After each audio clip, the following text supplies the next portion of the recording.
My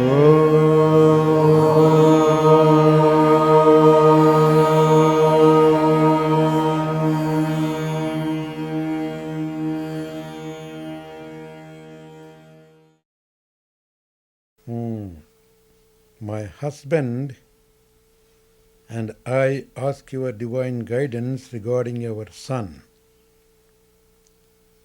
He has been emotionally and mentally unstable. He does not communicate with us or others, except on rare occasions. He refuses to wash, put on clean clothes. He usually stares at the floor. How can we help him?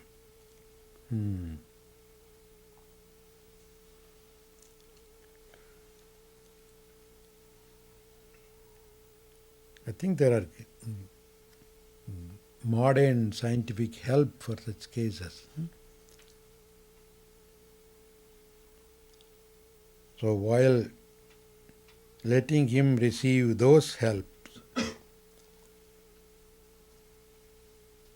we on our part can send our prayerful thoughts to the child.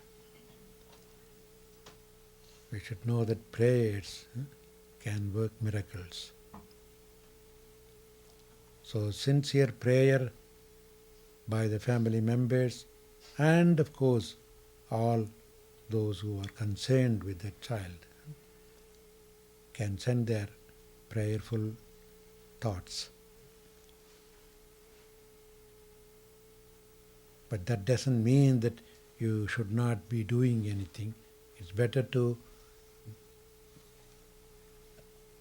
let the child get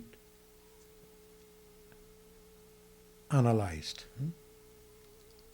get some professional help also. There may be some sort of retardation in the child's growth. And of course, the child can try some yogic practices also, postures, breathing, and your child can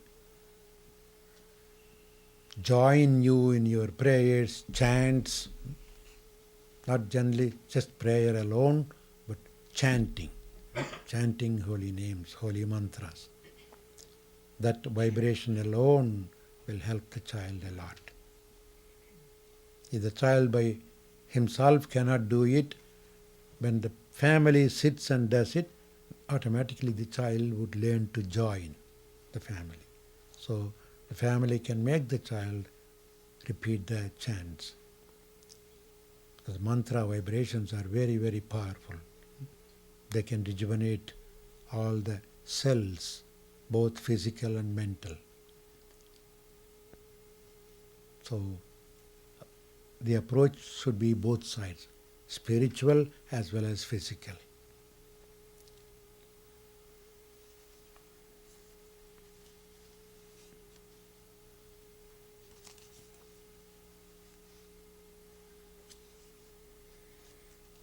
Occasionally I get sensitive, irrational, and then upset and angry. Then I notice that the moon is almost full.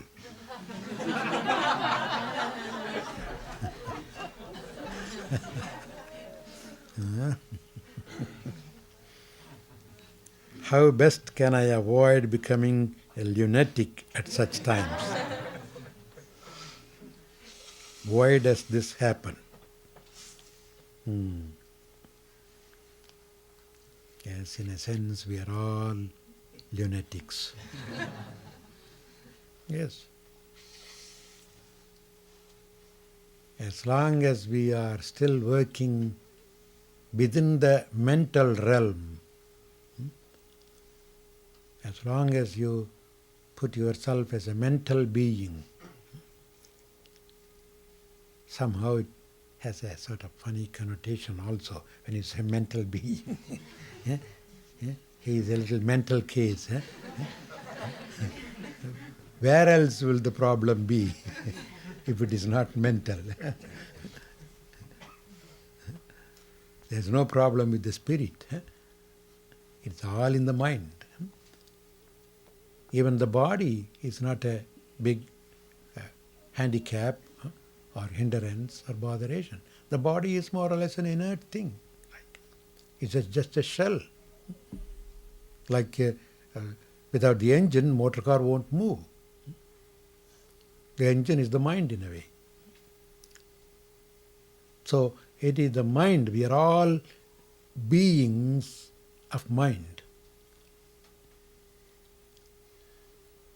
And fortunately or unfortunately, our mind has a very close relationship with the cosmic mind. And the moon is the expression of cosmic mind. That's why moon is called lunar. See? Lunar eclipse. That means eclipse of the moon. Why do you call somebody lunatic? See the term, the root? Lunar and lunatic. Lunacy. That lune is the root, both for mind and the moon.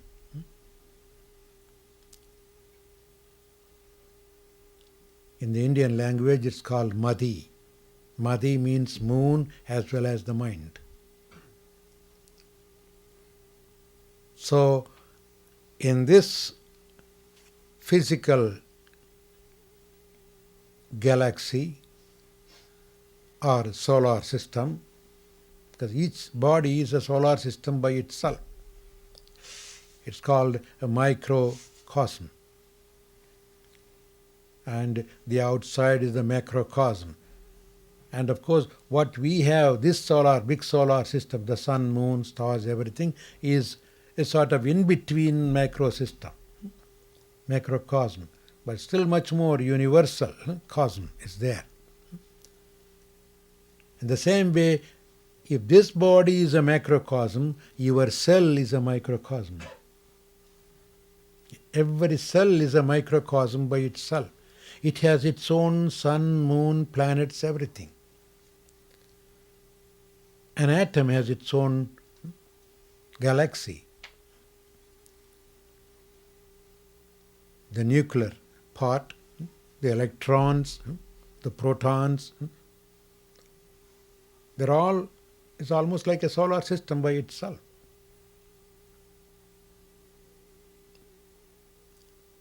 So, the moon of every solar system, whether it's micro or macro or macro, they are all interconnected.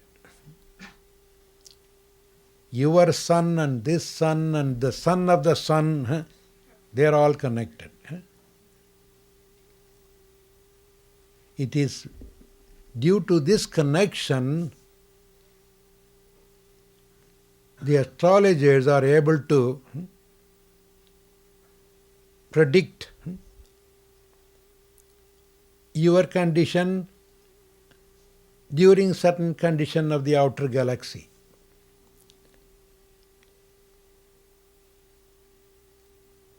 So, your mind has a very close relationship with the moon, coming to that exact point here. When the moon wanes down, your mind also wanes. When the moon is in full swing, your mind is in full swing.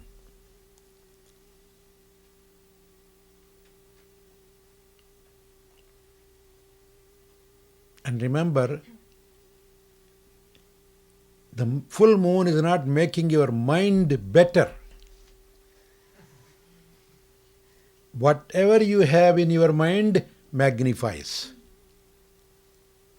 It becomes more visible, more predominant. It's almost like whatever I say in front of this microphone is just simply amplified. Microphone doesn't worry what it is being said in front of it. It simply magnifies.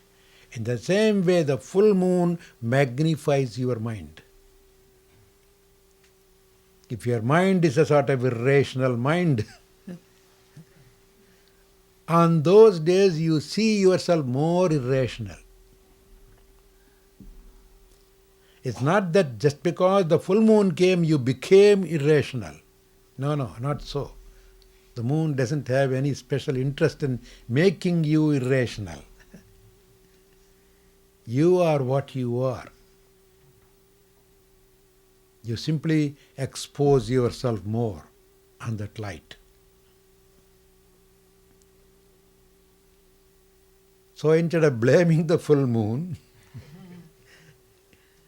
we should know that we have those difficulties and we should meditate upon those things and develop the positive side of it. That's why the proof of this close connection between the mind and the moon is visible in a lunatic asylum. On a full moon day, the lunatics are more active. The same way on a new moon day, when the moon is completely not visible, if anybody gets a cut or a poisonous sting, it will be more detrimental to the life. Even the bleeding will be more on a new moon day.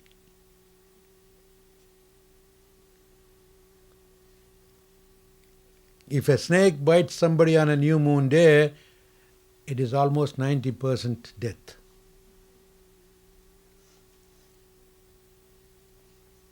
And that is the reason why on a new moon day, people don't get involved in anything that would cause them mental or physical harm, because it will hurt more. It is in the same sense on an eclipse day also. If anything happens like this on an eclipse day, it will affect more the system. So these are all some of the proofs that the moon and the mind are very, very closely related. And every change that happens in the moon happens here also. And that is the very reason why most of the auspicious days, spiritual holidays, happen on full moon days. It's not much found in the West, but in the East, you take any religion.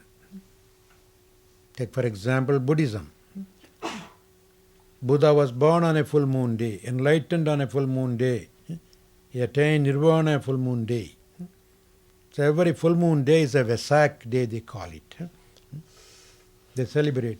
Today in Sri Lanka, which was known as Ceylon those days, the government follows Buddhism and they even declare full moon day a holiday. Lunar calendar they use. They don't follow. They used to follow when the English regime was there, Saturday, Sunday as the vacation days. Now they even changed it. Of course, it's creating a lot of problems in their business field. But just to show how much importance. In the Hindu philosophy, Hindu system, every full moon day is a special celebration day in every temple. If you simply go to any temple on a full moon day, there will be some celebration, a festivity going on. What is the idea? People are drawn towards spiritual thinking on that particular day, so that they won't think of any undesirable thoughts on that day. Because on the full moon day, your mind magnifies. It gets more power also in a way, expanded in its capacities. So if you are doing or involving the mind in something that is not good for your physical or mental or spiritual growth, it will be more detrimental to you. then you would do the same thing on another day, ordinary day. So that is why, if you cannot go into any spiritual atmosphere on a full moon day, at least go back home and sleep. Don't go to Las Vegas or places like that on a full moon day. It will be terrible to the life. That means if you cannot engage yourself in better ideas, at least sleep. Don't engage yourself in dirty ideas on a full moon day. To get back to the same example, remember, when you come to the satsang, you are sitting in front of a microphone. If you cannot say something nice, at least keep your mouth shut. Because whatever you say, they will be recording. It will be magnified, more people will hear that.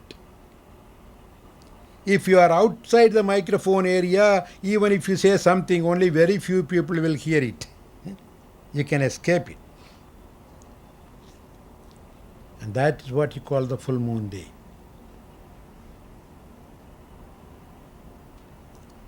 So it's always better to spend the full moon day more in spiritual thoughts, spiritual actions.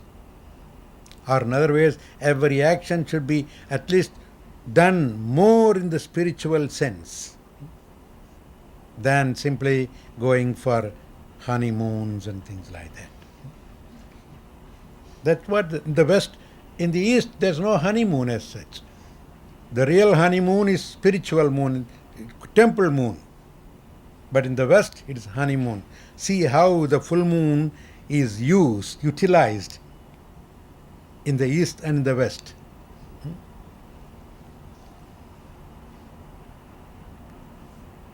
It's really a sad thing. Because in the West, they didn't go deep into all these significances.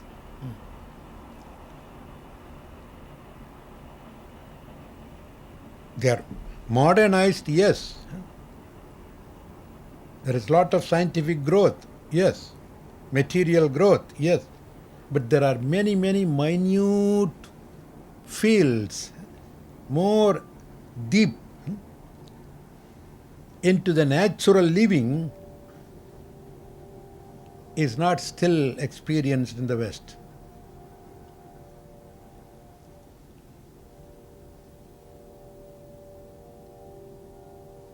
And again, the only reason I could think is when there was not even a single human being in the Western Hemisphere, there were great civilization in the Eastern Hemisphere. I don't know whether you will admit it or not. Yes. The West, it was simply barren land one time, some 10,000 years back, or even much more.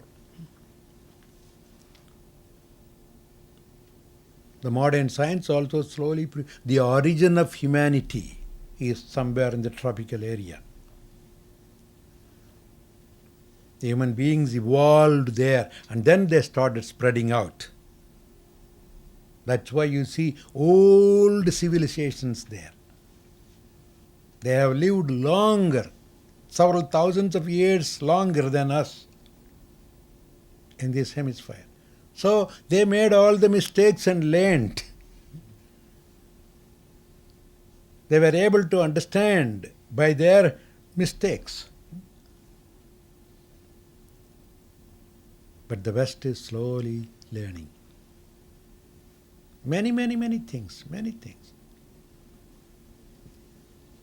Even only very recently, when somebody said the world is round, he was condemned to death. Is it not so?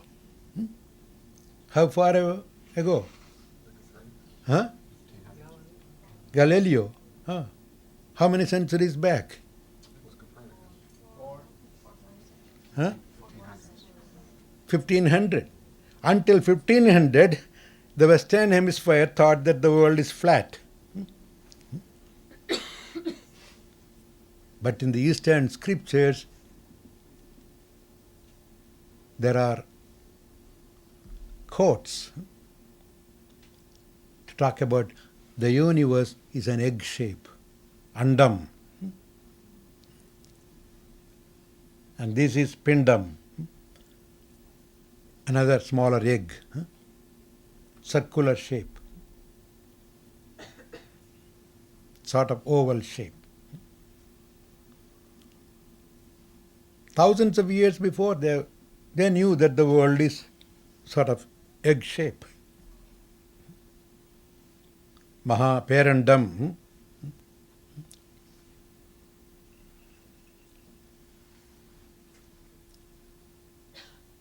So there are many, many things like that.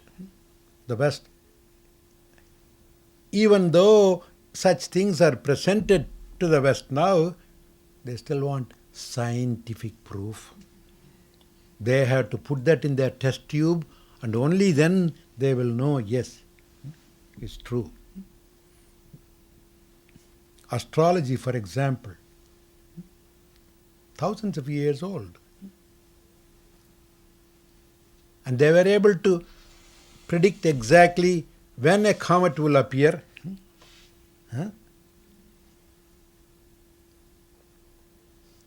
when the eclipses would appear.